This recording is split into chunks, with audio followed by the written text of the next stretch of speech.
Boa tarde.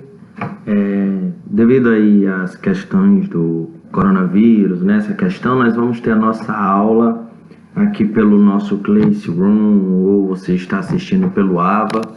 Já fico aí também o apontamento para que vocês possam fazer as atividades de pré-aula, né? Atividade diagnóstica, entre outros, e assistam aí as teleaulas do nosso ABA, para que vocês possam ficar atentos aos conteúdos.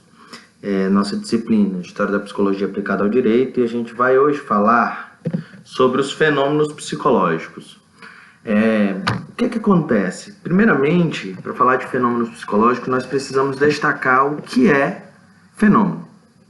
E o nosso livro didático, ele fala o seguinte: fenômeno, fato, acontecimento ou processo que pode ser observado na natureza ou na sociedade.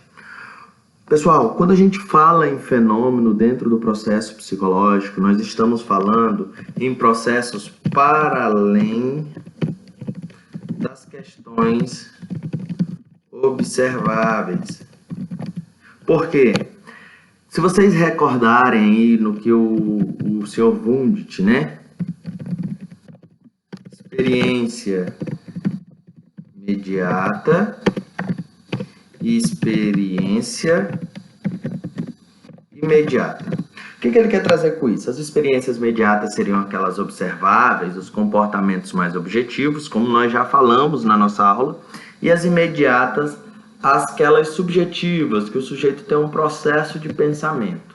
Então, quando a gente traz aqui que o fenômeno é um fato ou um acontecimento, ou processo que pode ser observado na natureza ou na sociedade, nós estamos falando de um acontecimento objetivo, ou seja, para o Sr. Wundt, uma experiência imediata. Só que a gente precisa entender também que na psicologia nós não desconsideramos os processos subjetivos, ou seja, o processo mental levou a esse fato ou a esse acontecimento, que foi o que muitas das pessoas anteriormente, se a gente pega aí a idade da biomedicina, não considerava. A gente vai ver que eles eram um modelo mais médico, mais biológico, né? E muitas pessoas sofreram por esses acontecimentos. Mas vamos lá. A psicologia, enquanto ciência, observa fatos, acontecimentos e processos na natureza e na sociedade, para explicar os fatos que ocorrem dentro do universo do comportamento humano e das funções mentais. Então, quando eu falo de funções mentais, eu estou falando sobre a relação entre o comportamento observável e esses processos mentais, independente da linha de pensamento que você segue na psicologia, né? Seja ele da psicanálise, que vai analisar os processos inconscientes. Então, a gente pode aqui resgatar lá, né, aí a unidade 1, psicanálise, que vai trabalhar o processo de manifestação do inconsciente, ou seja, todos os processos, conteúdos traumáticos ou desejos que foram recalcados, né? Então eles vão ser analisados, observáveis dentro dessa manifestação.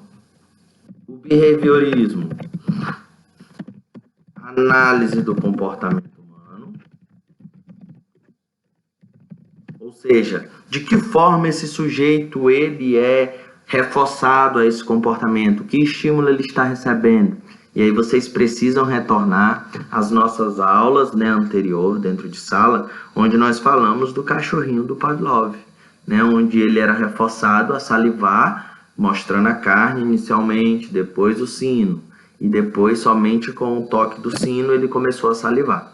Então, a psicologia ela vai observar esses fatos e vai buscar alinhavar, ou seja, juntar, conjugar as relações de natureza aí dos fatos e acontecimentos sociais com as funções mentais. E quando eu falo de funções mentais, eu estou voltando aos processos cognitivos, emocionais, perceptivos, sensitivos, o que já foi falado.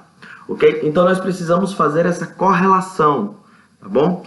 Não desconsiderando, claro, como eu falei para vocês, as questões de outras linhas de abordagem que eu vou ficar pontuando aqui, mas que vocês podem ver aí na unidade 1, lá na seção 2, tá? Que a gente já falou um pouco sobre isso. E eu vou agora aderindo mais a esses pontos. Se para verificar um resfriado, uma diabetes ou um exame de gravidez, exames clínicos e de laboratório são suficientes, como podemos diagnosticar uma decisão, um quadro de depressão, de ansiedade ou de psicose? Essa é uma pergunta que eu faço para vocês. Porque vocês vão poder analisar o sujeito nos seus processos de fatos. Ou seja, o direito ele é direto, ele vai trabalhar em cima de um processo de busca de, vamos dizer, ajustamento moral e social. Ou seja, vocês trabalham com esses fatos, né, ocorridos. Com aí, né, o processo diagnóstico entre a depressão, ansiedade e psicose, que é feito pelo psicólogo, auxílio de psiquiatra, e como eu falei para vocês, nós psicólogos vamos utilizar algumas ferramentas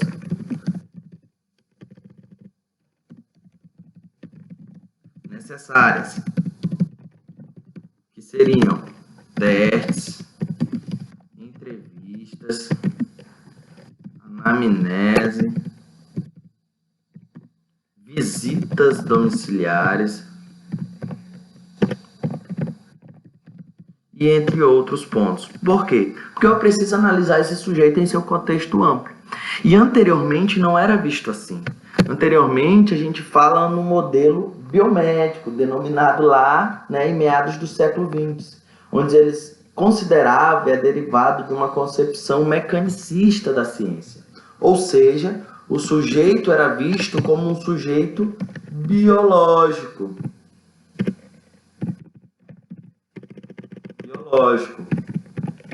Ou seja, ele não tinha essas questões observáveis. Ele não era visto como esses fatores de funções mentais. Ele via, por exemplo, a diabetes ali, uma diabetes, exame clínico laboratorial, ok, são suficientes já. Então, esses sujeitos, eles sofreram muito. Muitos deles foram colocados em manicômios. Nós temos uma história no Brasil, aí, se vocês forem pesquisar, nós temos o maior holocausto brasileiro, que foi realizado justamente no Hospital Psiquiátrico ou Colônia, que foi onde morreu mais de 60 mil pessoas que eram internadas lá. E lá não eram só pessoas que tinham adoecimentos mentais, lá eram pessoas órfãs, mulheres que trabalhavam com a prostituição, sujeitos que faziam uso de álcool, né? Então todos eles eram colocados lá como uma forma de exclusão, disseminar essas ideias. Então, por quê? Porque não tinha ainda uma visão e aí a gente tem a visão atual, tá? A gente tem que falar numa visão biopsicossocial.